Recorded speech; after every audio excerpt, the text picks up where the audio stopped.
옆에 분들과 인사 한번 했으면 좋겠습니다. 영원응답 속으로 들어갑시다. 2025년 정말 영원응답의 시작 속으로 들어가시는 우리 모든 성도님들 되시기를 살아계신 예수 그리스도 이름으로 축원합니다. 오늘 말씀 제목은 산업인 중직자의 근본 사명입니다. 저는 이 말씀 제목이 모든 하나님 자녀의 근본 사명이라고 생각을 합니다. 제가 대학교에 있을 때 대학생들한테 메시지를 하면서도 똑같이 뭐라고 얘기했냐면, 물어봤습니다. 너희들 중에 혹시 대학교를 다니다가 도저히 이건 나랑 맞지 않다 싶어서 신학교 갈 사람 있냐? 목사 될 사람 있냐? 아무도 손을 안 들어요. 한 명도. 그래서 한 명씩 찍어서 물어봤어요. 목사 되고 싶지 않냐 했더니 절대 싫대요. 절대 안 할 거랍니다. 그러면 그 렘넌트들이 10년이 지나고 20년이 지나면 결국에는 중직자가 됩니다. 대학생들에게 얘기했던 것이, 너희들은 결국 잠재적인 중직자다. 지금 중직자로 준비되는 시간표다. 그렇게 얘기를 했었습니다. 제가 지금 초등부를 담당하고 있거든요. 초등부 렘넌트들이고 똑같이 물어봤습니다. 혹시 너희 중에 신학교를 가서 목사님과 같이 하나님의 일을 하고 싶은 사람이 있냐? 한 명도 없습니다. 한 명도 없어요. 그래서 그 렘넌트들이 똑같이 얘기했습니다. 그러면 너희들도 결국에는 중직자가 돼서 하나님께 쓰임 받을 거다. 그래서 오늘 말씀이 사람인 중직자의 근본 사명이라고 하셨지만, 이 말씀은 저 밑에 유치부 렘넌트부터 시작해서 이제 80, 90 대신 우리 권사님들까지 모든 하나님의 자녀들이 동일하게 누리고 헌신하고 응답받아야 될 사명인 줄 믿습니다. 대시만 캠프가 이제 공식적으로는 이틀 남았습니다. 2월 28일까지 공식적으로 이제 신방이 끝나고 이후에는 이제 자유롭게 진행될 텐데, 신방 때가 되면 제가 이제 전도사님들을 데리고 다닙니다. 신방 이제 교구 사역 신방을 갈 때 가능한 전도사님을 데리고 가는데, 이번에 이제 전도사님들끼리 모여서 얘기를 하고 있더라고요. 무슨 얘기를 하나 들어봤더니 뭐 신방 갔는데 뭐 또 얘기를 해요. 그런데 갑자기 이봉현 전사님이 이름 얘기 안 하려 했는데 죄송합니다. 저랑 같이 다니는 그 전도사님이 이봉현 전사님이요. 이봉현 전사님이 전도사님들한테 그 얘기를 하는 거예요. 김현우 목사님 신방 너무 길다는 거예요. 제가 신방을 가면 우리 1교구 성도님들은 아실 겁니다. 제가 신방 가면 평균 1시간 반입니다. 탄식 소리 들으셨죠? 평균 1시간 반이에요. 앉아서 제가 원래 좀 말이 많지 않습니까? 이런저런 얘기하고 질문하고 대답하고 또 이런 하다가 예배를 시작을 해서 또 끝나면 또 차 마시면서 또 얘기하고. 그러면 저는 저희 전사님, 교구 전사님에게 신방 텀을 무조건 2시간으로 잡아달라고 말씀을 드려요. 그래서 1시간만 하고 그 다음 가정 이동하는 시간까지 해서 2시간씩. 네, 저는 제가 배워왔던 신방이 그게 맞다고 생각을 합니다. 왜냐하면 그 시간 동안에 1시간 반이라는 시간 동안에, 물론 이제 제가 말이 많으니까 쓸데없는 얘기도 하지만 그 시간에 질문을 하고 대화를 하고 그러면서 성도님들의 가정, 또 가문, 어바이 현장, 후대, 이런 부분들에 대해서 기도 제목을 찾아요. 제가 뭐 성도님들을 매일 가서 매주간 가서 뵙는 게 아니잖아요. 1년에 한 번 대신방 때 뵙고 포럼을 하면서 여러 가지를 찾고 기도하게 됩니다. 그래서 길죠. 그런데 저는 그게 어떻게 보면 가장 즐겁고 가장 재밌습니다. 성도님들, 제가 메시지 때 말씀드렸지만 저는 어디 나가는 거 좋아하는 성격이 아닙니다. 그리고 남의 집에 들어가는 걸 좋아하는 성격도 아니고요. 그런데 신방 때, 대신방 때 성도님들 가정 가서 대화하고 하는 것이 너무 즐겁고, 그 대신방 때마다 저는 제가 말씀을 선포하러 가서 제가 은혜를 받고 와요. 제가 성도님들 얘기를 듣다가 울고 나오고요. 성도님들이랑 대화하다가 제가 눈물을 흘리고 같이 울고 휴지 서로 나눠주고. 그래서 대신방 캠프가 정말 중요한 것 같습니다. 왜 은혜를 받냐? 제가 2020년에 목사 안수를 받았습니다. 준목 되면서부터 1교구를 담당을 했고 지금까지 한 6년, 7년 정도 신방을 했는데, 그 시간 동안에 신방을 하면, 신방을 지금까지 계속 해왔으니까 사역도 해왔고 각 가정의 상황들, 각 가정의 그런 신앙이라든지 후대라든지 그런 거를 제가 사정을 알고 쭉 봐왔지 않습니까? 그런 걸 보면서 뭐가 느껴지냐면 우리가 보기에는 더디고 우리가 보기에는 하나님이 일을 안 하시는 것 같고 우리가 보기에는 뭔가 안 이루어지는 것 같은데 시간이 지나고 보면 신실하신 하나님께서 가정을 바꾸시고 업의 현장을 바꾸시고 후대를 바꾸시는 것들이 각 가정마다 보입니다. 하나님께서는 일을 계속 하고 계시는 거예요. 하나님은 가정을 바꾸시고요.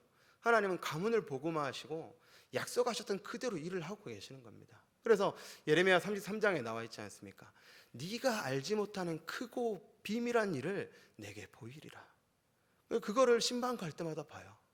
어떤 분들은 문제 가운데 있었는데 그 문제가 해결이 되고 어떤 분들은 정말 남편분들을 위해서 기도하고 하는데 안 나오세요. 지금 당장 저희 아버지도 안 나오시는데 안 나오시거든요. 그런데 그렇게 안 나오시고 강팍하셨던 분들이 바뀌어요. 변해요. 어떤 집안에서는 제사가 없어지고요. 어떤 집안에서는 남편분께서 믿음의 고백을 하세요. 그러니까 이게 상상치도 못했던 일들이 곳곳에서 일어나는 겁니다.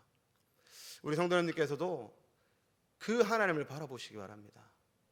하나님은 우리가 보기엔 느려 보이고 하나님은 우리가 보기에는 우리의 기준에 맞지 않게 응답을 하시는 것 같고 눈에 보이지 않는 것처럼 보이지만 하나님께서는 정확하게 바꿔가시고 인도하시고 역사하시는 줄 믿습니다. 또 그 가운데 저는 한 번씩 놀라는 게 우리 성도님들이랑 포럼을 하고 대화를 하다 보면 제 스스로가 부끄러워집니다. 왜 부끄러워지냐면 성도님들이 목사보다 믿음이 훨씬 좋으세요. 제가 부끄러워질 만큼 믿음이 좋으세요. 문제, 사건, 어려움 여러 가지 일들이 있는데도 불구하고 저한테 하시는 말씀이 뭐냐? 하나님이 살아계시지 않습니까? 하나님이 하시겠죠. 하나님이 역사하실 겁니다. 제가 얘기한 게 아니라 성도님께서 저한테. 그래서 제가 신방 때 은혜를 받고 제가 말씀 선포하러 갔다가 제가 말씀 붙잡고 나옵니다. 이 말씀을 제가 왜 드리냐면 아직 신방 안 하신 가정들이 계시다면 하나님 앞에 결단하시고 신방하시기 바랍니다. 한 해 말씀을 붙잡으셔야 되지 않습니까? 한 해 언약을 붙잡으셔야 되지 않겠습니까?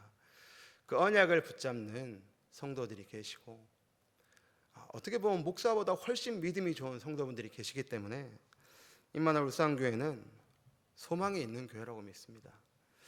시편 37장 28절에 보니까 이렇게 나와 있습니다. 여호와께서 정의를 사랑하시고 그의 성도를 버리지 아니하심이로다.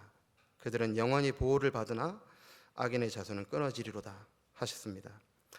살아계신 하나님이 우리 성도님들을 사랑하십니다. 천지를 창조하신 하나님이 우리 성도님들 한 분 한 분 한 분을 사랑하시고 머리카락 하나까지도 다 세신다고 하셨습니다. 그 하나님이 오늘 말씀 제가 방금 읽어드렸던 시편 37장 28절 말씀대로 우리 성도들을 버리지 아니하시고 영원히 보호하실 줄 믿습니다. 그것을 붙잡으시고 신앙생활을 누리시는 우리 모두 성도님들 되시기 바라고 다시 한번 말씀드리지만 2월 28일까지 신방이 끝나고 3월 한 달 동안에는 교구별로 이제 대신방이 또 진행이 될 겁니다. 그래서 우리 성도님들께서 결단하시고 교구 교역자분들과 상의하셔서 신방 예배 꼭 드리시기 바랍니다. 제가 1년에 날카로워지는 시기가 딱 2번 있습니다. 정말 날카로워져요. 어느 정도로 날카로워지냐면 그 시기가 되면 저희 사모도 저한테 말을 잘 안 걸어요. 말 걸면 이제 막 짜증내고 승질내고 하니까 말을 안 걸거든요. 그때가 언제냐면 첫 번째는 성탄절입니다. 성도들 보셨을 겁니다. 성탄 시기가 다가오면 제 얼굴이 색깔이 변합니다. 점점 흑빛으로 변하고 시달리는 얼굴 있잖아요. 흑암혼돈 공허 얼굴에 그런 상태가 되어버립니다. 그리고 두 번째 시기는 저번 주에 있었던 교사쌤이라 그 시기가 되면 저희 사모도 인정하고 저를 안 건드려요. 워낙 그때 되면 이제 제가 막 짜증내고 승질내고 화내고 건들면 소리 지르고 막 이러니까 안 건들거든요. 우리 전도사님들도 아십니다. 이 시기 되면 저 사람 이상해진다. 알고 안 건드려요. 근데 제가 보니까 왜 그랬냐 생각을 해봤습니다. 뭐냐면 강 목사님 메시지 때 말씀하셨어요. 이거를 하는 이유를 모르고 이거를 해야 되는 목적을 모르면 일이 된다고 하셨어요. 그래서 저한테는 성탄 행사도 그렇고 교사 세미나도 그렇고 일이 되는 겁니다.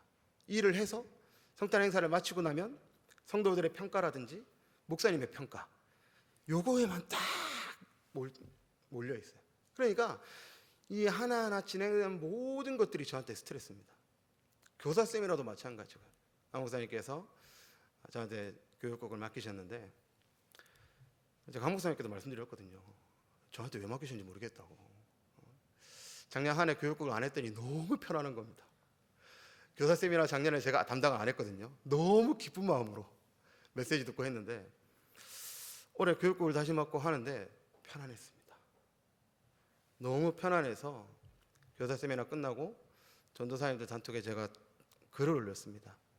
전도사님들 덕에 이번 세미나가 너무 편안하게 진행돼서 고맙습니다. 이렇게 올렸거든요. 왜 그러냐? 이제 그 이유를 조금 뜬 것 같아요. 이제야 그 이유를 조금 발견한 것 같습니다. 제가 젊을 때 전도사가 돼서 20대 후반에 전도사가 돼서 처음에 초등부를 맡았었는데 아시지 않습니까? 너무 싫었어요. 애들이 너무 싫었어요. 왜 싫으냐? 대화가 안 돼요. 대화가 안 됩니다.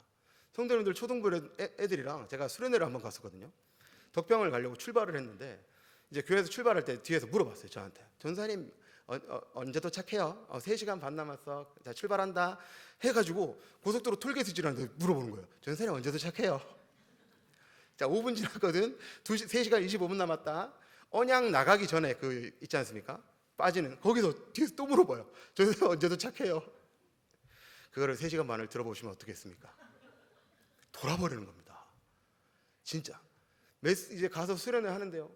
수련회 시작과 함께 물어봅니다. 전사님 언제 끝나요?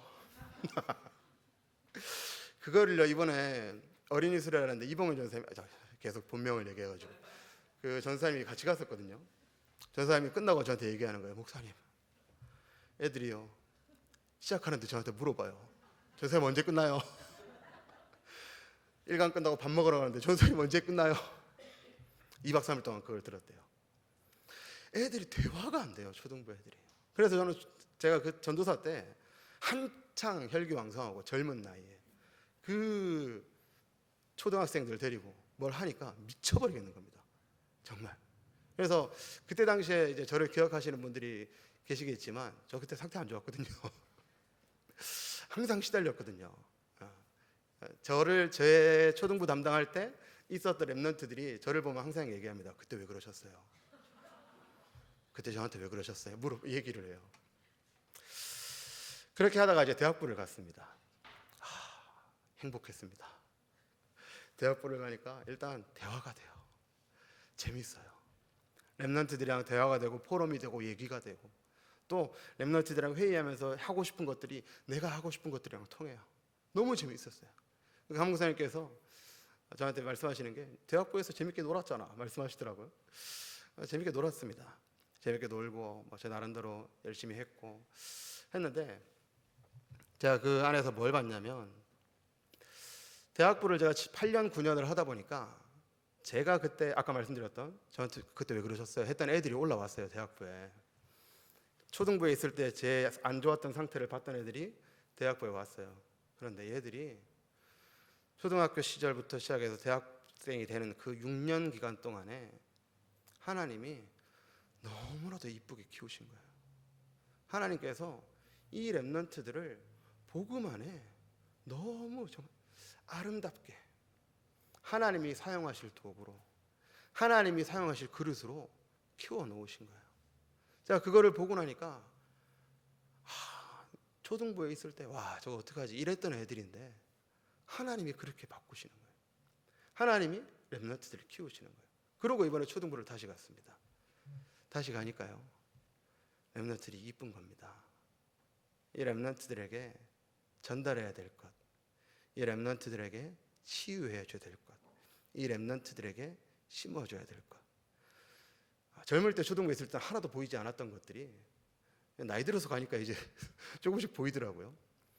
교사 세미나를 준비하는데 제가 겪었던 젊을 때 초등부와 대학부, 그리고 다시 온 초등부, 그거를 보니까 해야 될 것들이 나오는 겁니다. 너무 편안하게 나오는 겁니다. 그래서 우리 렘넌트들에게 심어줘야겠다. 예수 그리스도의 복음을 심어줘야겠다. 치유해야겠다. 근본을 치유해줘야겠다. 이제 그런 것들이 나왔습니다. 근데 교사 세미나를 보니까 교역자분들이 다 했어요. 교역자분들이 한 달 반 정도를 매주간 모여서 회의를 하고 서로 포럼을 하고 토론을 하고 이제 만들었습니다. 근데 저는 이제 교사 세미나를 보면서 무슨 생각이 들었냐면, 교사 세미나는 중직자분들이 오셔야 됩니다. 교사 세미나는 사실 렘넌트들과 교사 대상으로 하는 거지만 실질적으로는 중직자분들께서 오셔서 들으셔야 되고 중직자분들께서 함께 기도하셔야 됩니다. 렘넌트들이 교회의 미래이기 때문에, 렘넌트들이 언젠가 우리 교회를 감당할 미래이기 때문에 중직자분들께서 오셔서 들으시고 중직자분들께서 기도 제목을 찾으시고 함께 기도하셔야 됩니다. 성경 속에 중직자들이 많지 않습니까? 로마서 16장에 많은 중직자들의 이름이 나오는데, 제가 이제 신방을 가거나 또는 권사님들 핸드폰을 보면 한 번씩 이제 남편분들이 전화가 와요. 거기 전화번호 저장되어 있는 이름에 제일 많이 저장되어 있는 중직자 이름이 뭔지 아세요? 혹시 아시겠습니까? 네? 제가 몇 분 봤어요. 몇 분을 뭐라고 저장되어 있냐면, 제일 유명한 중직자, 남자 중직자 중에 가이오라고 저장되어 있어요. 남편분들을 가이오라고 저장을 해놓으시더라고요. 저희 어머니도 가이오로 저장을 해놓으셨고 교회도 안 나오시는데, 가이오로 저장을 해놓으셨는데 성경에 보니까 로마서 16장에 보니까 여러 별명들이 나오지 않습니까? 그런데 가이오를 두고 뭐라고 했냐? 가이오를 두고는 이렇게 나와 있습니다. 교회를 돌보는 자. 식주인도 있고 동역자도 있고 보호자도 있고 친척도 있고 칭찬받는 자도 있는데, 가이오를 두고는 교회를 돌보는 자라고 했어요.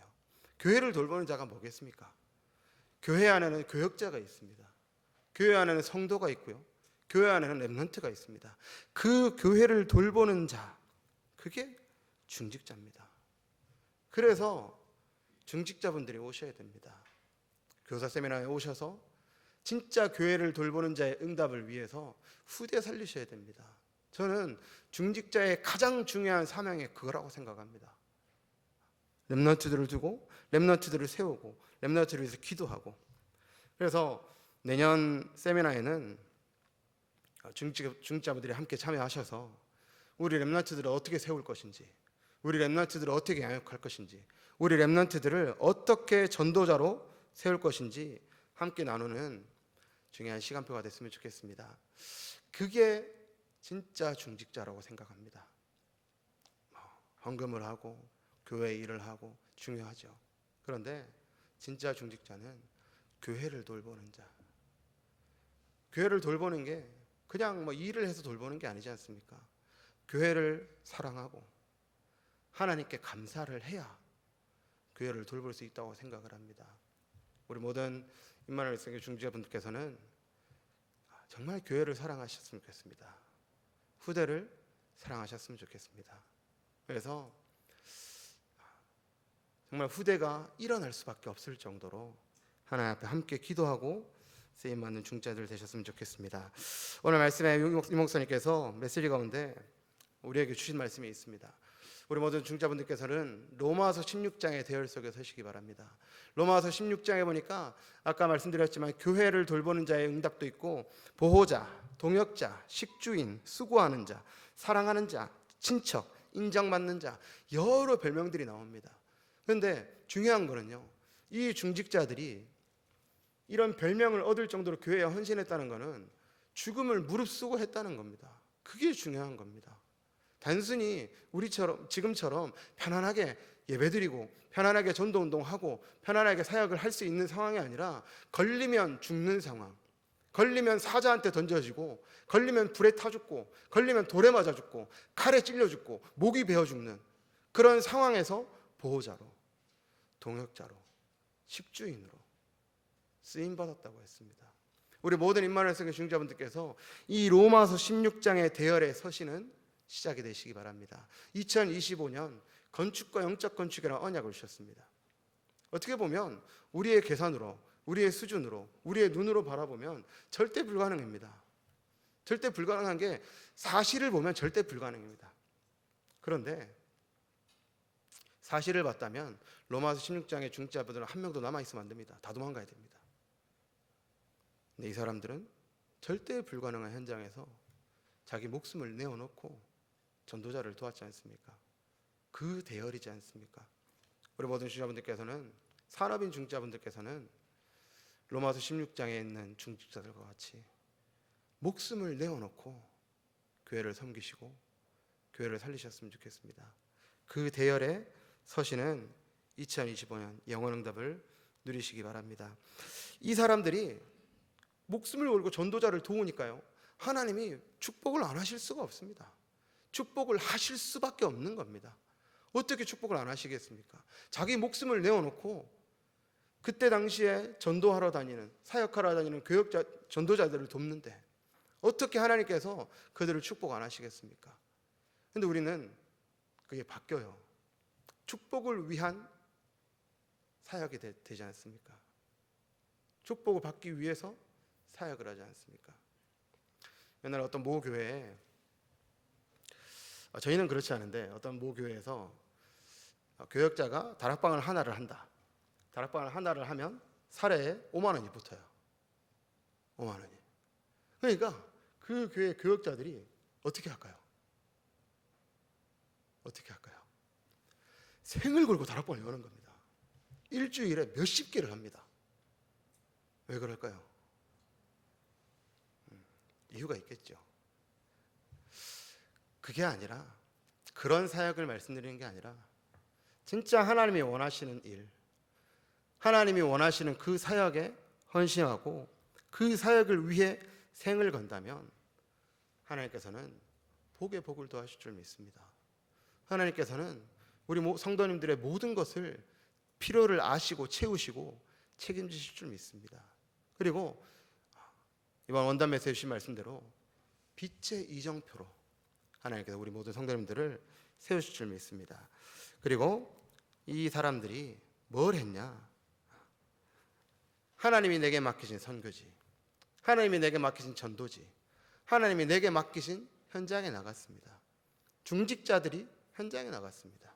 그리고 이 중직자들이 치유운동을 했습니다. 복음 가지고 치유하는 그 운동을 했던 겁니다. 오늘 말씀에 나와 있지 않습니까? 오늘 말씀에 저희가 읽었던 말씀에 보니까 우리의 연약한 것을 친히 담당하시고 병을 짊어지셨도다. 예수님께서 그렇게 말씀하셨거든요. 그 이름 가지고 현장에 나간 겁니다. 그리고 그 이름 가지고 치유한 겁니다. 중직자들이요. 요즘 초등학생들이 그저께 그 수련회 기간에 대전에서 있었던 그런 사건도 있고 하지만, 그런 교사들이나 어른들만 우울증이 있는 게 아니라 요즘은 초등학생들도 우울증이 많습니다. 초등학생들도 많고, 특히나 초등학생들한테는 주의력 결핍 장애가 요즘 너무 많습니다. 주의력 결핍 장애. 주의력이 떨어져요. 그러니까 집중을 못하는 문제를 떠나서, 집중을 못하는 게 아니라 얘가 제정신인가 싶을 정도로, 그 정도로 요즘은 심각해요. 근데 제가 온양에 있을 때 저는 확인을 했습니다. 뭘 확인했냐면, 정말 심했던 그 주의력 결핍 그 가지고 있는 아이가 예배를 드리면서 치유되고 회복되는 걸 저는 확인을 했어요. 실제로 예배 시간에 한순간도 못 앉아 있었던 애였는데, 한번 생각해 보십시오. 그 온양 지교회 안에 예배를 드리는데 새로운 초등학생 애가 왔는데 얘가 예배 시간에 내도록 뛰어다녀요. 근데 걔가 한 달이 지나고 두 달이 지나고 예배 시간에 앉아 있고 말씀을 듣기 시작하는 겁니다. 어느 날부터 포럼이 되는 겁니다.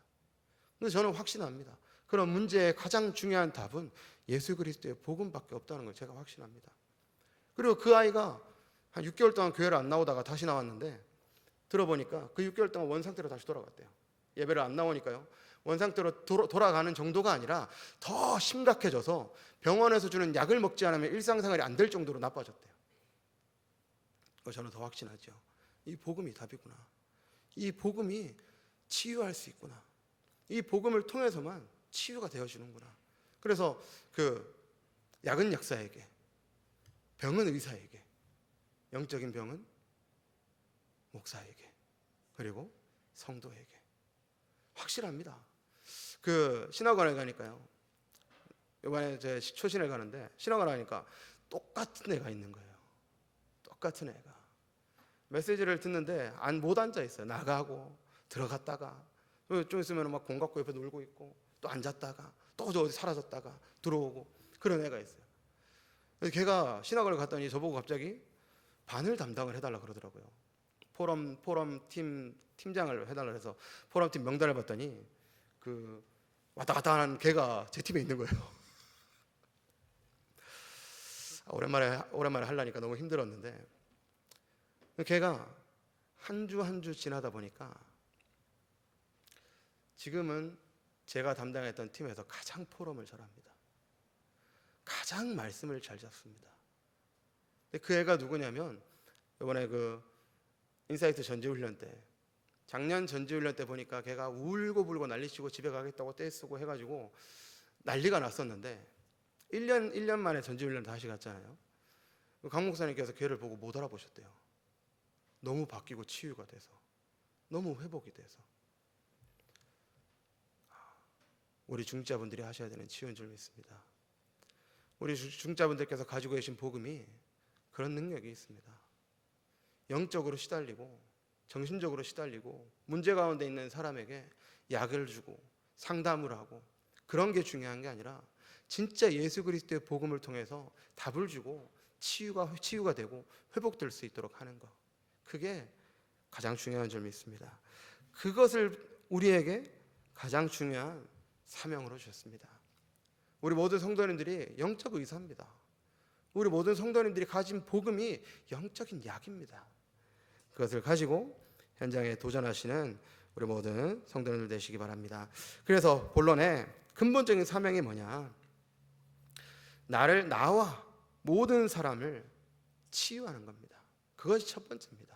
우리 모든 사람은 오늘 처음에 읽었던 말씀대로 모든 사람이 죄를 범하였으면 하나님의 영광에 이르지 못한다고 했습니다. 죄를 범했다는 것은 하나님을 떠났다는 얘기입니다. 하나님을 떠났다는 것은 영적으로 죽었다는 얘기입니다. 영적으로 죽었기 때문에 전적으로 타락했고 전적으로 부패해서 저주 재앙 가운데 세상 풍조를 따라 살아가야 되고 공중권세 잡은 자를 따라 살아가야 되는 상태가 된 겁니다. 그런데요, 우리는 구원받았지 않습니까? 구원을 받았는데도 체질이 남아있는 겁니다.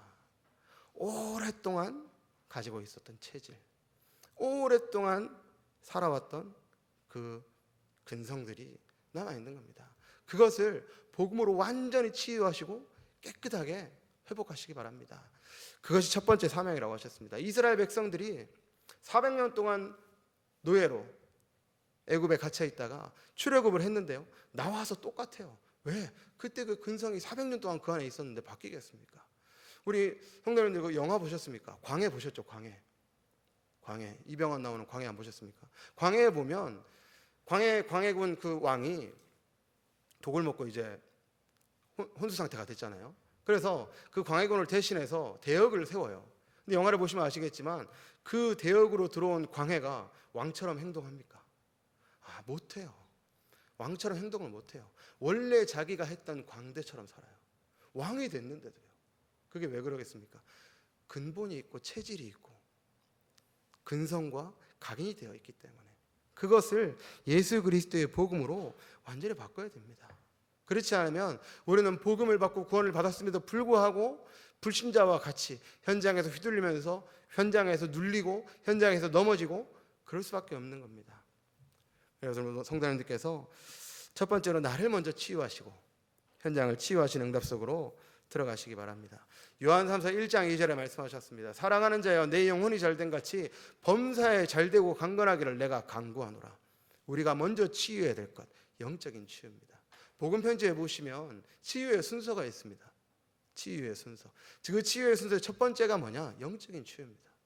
영적으로 치유를 하고 환경을 치유하고 체질을 바꾸고 나서 이제 육신의 치유를 하라고 나와요. 그게 왜 그러겠습니까? 영적인 치유가 되어지지 않고 환경이 바뀌지 않으면 육신을 아무리 고쳐도 똑같아집니다. 생각해 보십시오. 알코올 중독이 있던 사람, 알코올 중독이 있는 사람은 제일 먼저 어디에 문제가 올까요? 간에 문제가 옵니다. 술을 계속 마시다 보면 간이 가요. 그러면 첫 번째는 뭘 치유해야 될까요? 알코올 중독을 치유해야 돼요. 알코올 중독을 치유를 하고, 알코올 중독 있는 사람 집에 뭐가 있겠습니까? 냉장고 안에 소주 들어있어요. 그렇겠죠. 웃으시는 분 되게 계신 거 아니죠? 그 소주가 꽉 차 있을 겁니다. 그거를 냈다 버려야 됩니다. 그렇게 해야, 그렇게 하고 나서 병원 가서 간을 치료를 해야지, 간을 치료를 하고 그 집에 돌아왔다, 냉장고 문을 열었더니 소주가 있어요. 근데 이 사람이 아직도 알코올 중독 치유가 안 됐어요. 그러면 어떻게 될까요? 바로 마십니다. 담배도 마찬가지. 담배 피우는 사람은 어디가 문제가 오겠습니까? 폐가 갑니다. 그래서 폐 수술을 하고 살려놨는데 집에 갔더니 담배가 있어요. 그럼 어떻게 할까요? 난 폐암 수술했으니까 더 이상 담배를 피면 안 돼. 하겠습니까? 또 핍니다. 그래서 우리 모두 성도님께서 첫 번째 해야 될 부분은 나를 비롯해서 모든 사람의 영적인 것을 치유해 주셔야 됩니다. 그 치유할 수 있는 방법은 예수 그리스도의 복음밖에 없습니다. 렘넌트들도 마찬가지입니다. 제가 대학부에 있을 때 렘넌트가 예배가 잘 안 되는 거예요. 그래서 그거 고쳐보겠다고 제 나름 열심으로, 특심으로 걔를 엄청나게 쪼았습니다. 전도자의 삶 살아라, 체크리스트 나한테 보내라, 매일 했거든요. 어떻게 되냐면 얘가 치유되고 회복되는 게 아니라 튕겨나요. 다른 교회를 가더라고요, 저 때문에. 근데 오늘 이제 그 튕겨 나갔다가 다시 돌아왔길래 그때부터는 제가 바꿔서 그냥 기도했습니다. 기도해주고 한 번씩 말씀 전달해주고, 그랬더니 얘가 바뀌더라고요. 저희가 뭘 하는 게 아니라 기도와 복음이 전달될 때 치유되고 회복되는 줄 믿습니다. 그 사명을 감당하시는 우리 모두 성도님들 되시기 바랍니다. 두 번째로 교회를 치유하라고 하셨습니다. 세 가지 뜰을 우리 성도님들께서 정말 기도하시고 준비하셔야 됩니다. 성전 건축 가운데 가장 중요한 포인트는 세 가지 뜰입니다. 세 가지 뜰을 가지고 금토일 시대하는 겁니다. 우리 아이들이 복음 아래에서 자랄 수 있는 아이들의 뜰, 그리고 대로를 수축하고 돌을 제하고 만민을 위하여 기치를 들어야 되는 이방인의 뜰, 그리고 기도의 등불이 꺼지지 않는 기도의 뜰을 통해서 교회를 치유해야 됩니다. 올바른 교회, 모델적인 교회를 우리가 세우는 겁니다. 그리고 그걸 가지고 진짜 후대가 일어날 수 있도록 금토일 시대. 일주일에 우리 렘넌트들 며칠 만나십니까? 제가 사역을 하고 해도 일주일에 아무리 많이 만나도 2번, 3번입니다. 금토일 시대는 금토일 시대를 통해서 렘넌트들을 살리는 겁니다. 금요일, 토요일, 주일을 교회의 바운더리 안에서, 말씀 안에서, 복음 안에서 렘넌트들이 자랄 수 있도록 우리는 그거를 준비해야 됩니다. 그게 우리 중직교분들이 하셔야 될 두 번째 근본 사명입니다. 세 번째 근본 사명은 묵상이라고 하셨습니다. 묵상을 통해서 영적인 힘을 누리셔야 됩니다. 그 묵상을 통해서 영적 성전 건축의 응답을 누리시는 겁니다. 영적 성전 건축의 응답을 통해서 무슨 응답을 누리시냐? 원단 메시지 1강에 빛의 성전의 응답을 누리시는 겁니다. 예수 그리스도로 완전히 결론이 나고 답이 나는 망대로 세워지셔야 되는데, 그 망대가 되기 위해 힘을 얻으시는 묵상 속으로 들어가는 것, 그것이 교회를 치유하는 방법이라고 하셨습니다. 우리 성도님께서 정말 도전하시기 바랍니다. 렘넌트들과 함께 묵상하시고 그 묵상을 전달하셔야 됩니다. 그렇게 할 때 이 교회는 절대 무너지지 않을 줄 믿습니다. 이 교회는 하나님께서 보호하시고 영원히 지키실 줄 믿고 확신합니다. 그리고 세 번째로 병든 자와 세상을 치유하는 것이 우리 사람인 중직자의 근본 사명이라고 하셨습니다. 우리 모든 성도의 근본 사명이라고 말씀드렸죠. 병든 자, 세상, 현장을 치유하는 겁니다. 사도행전 13장, 16장, 19장에 우리가 많이 들었던 대로 무속과 점술, 우상, 거기에 완전히 잡혀서 살아가는 사람들, 그 사람들은 그렇게 살아가야 됩니다. 그렇게 살아갈 수밖에 없습니다. 왜냐면요, 답이 없으니까 그거 안 하면 재앙이 옵니다. 답이 없으니까요. 해방되지 못한 상태로, 하나님을 떠난 상태로 영적인 죽음 속에 있으니까 그거를 하지 않으면 사단이 재앙을 가져다 주고 문제를 가져다 주고 어려움을 가져다 줍니다. 그러니까 그거를 할 수밖에 없습니다. 근데 그 사람들에게 답이 주어지면 빠져나갈 수 있는 겁니다. 답을 줘야, 답을 들어야, 답이 있어야 거기서 그거를 다 끊어내고 빠져나오는 진정한 치유가 시작되는 겁니다. 우리 성도님들 2025년 시작될 때 올해 운세 보셨습니까? 새해 운세 보셨습니까? 안 보셨죠? 아무도 안 보셨죠? 혹시 보셨으면 회개하시고 하나님께 기도하시기 바랍니다. 안 보신 줄 믿습니다. 근데요, 지금도 사람들은 새해가 되면 30만 원, 40만 원, 50만 원, 60만 원, 몇십만 원씩 내고 운세 봅니다. 왜 보겠습니까? 운명사주팔자 속에 잡혀 있으니까 그거를 봐야 마음의 안정감이 생기는 겁니다. 그거를 봐야 조금이라도 두려움을 떨쳐낼 수가 있는 겁니다. 근데 우리는요, 운세 안 본다고 두려우십니까? 점 안 친다고 불안하십니까? 부적이 없다고 뭔가 불안하고 그러지 않으시잖아요. 왜 그러시겠습니까? 예수 그리스도를 통해서 구원받고 운명사주팔자에서 해방됐기 때문에 우리는 그것과 상관이 없기 때문인 줄 믿습니다. 우리를 구원하신 예수 그리스도의 복음을 가지고 병든 자, 영적으로 병든 자, 영적으로 병든 세상을 살리는 것, 그게 우리에게 주신 사명입니다. 우리 모든 성도님들을 하나님께서 재앙 막는 파수꾼이라고 하셨습니다. 재앙을 막는 파수꾼인데 복음 가지고 재앙을 막는 파수꾼인 줄 믿습니다. 결론입니다. 한 명만 있으면 된다고 하셨습니다. 그렇다고 이 중에 한 명이 아닙니다. 이 중에 한 명이 아니라 우리 모든 성도는 한 분 한 분을 통해서 하나님은 일을 하십니다. 우리 모든 성도님들이 계신 현장, 그 현장을 우리 성도님들 개인에게 맡기신 현장입니다. 그 현장의 파수꾼으로 우리 성도님들, 우리 중자분들을 세우셨습니다. 그래서 그 현장에서 그 사명을 감당하시는 겁니다. 그 현장에서 진짜 치유, 죽어가는 자들에게 유일한 답되는 예수 그리스도의 복음을 전달해서 살리는 치유, 그 감에게 완전히 잡혀서 내 인생을 내 마음대로 살 수 없고 저주재앙 가운데 철저히 무너지는 그 사람들에게 완벽한 치유, 그래서 전달하는 근본 사명에 도전하시는 2025년 되시기 바랍니다. 그래서 2025년에 영원응답의 시작이라고 하셨습니다. 그 영원응답이 나의 현장에서, 나의 지역에서, 나의 업의 현장에서.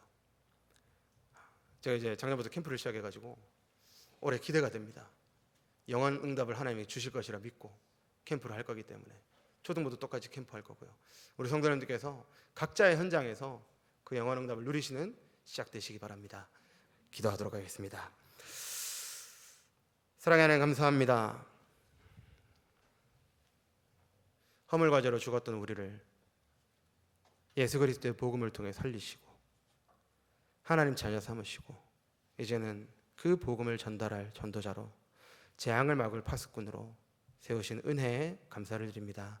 오늘 말씀 그대로 하나님이 우리에게 주신 근본 사명을 붙잡고 현장에 서서 그 일에 생을 걸고 도전하는 증인되도록 인도하여 주옵소서.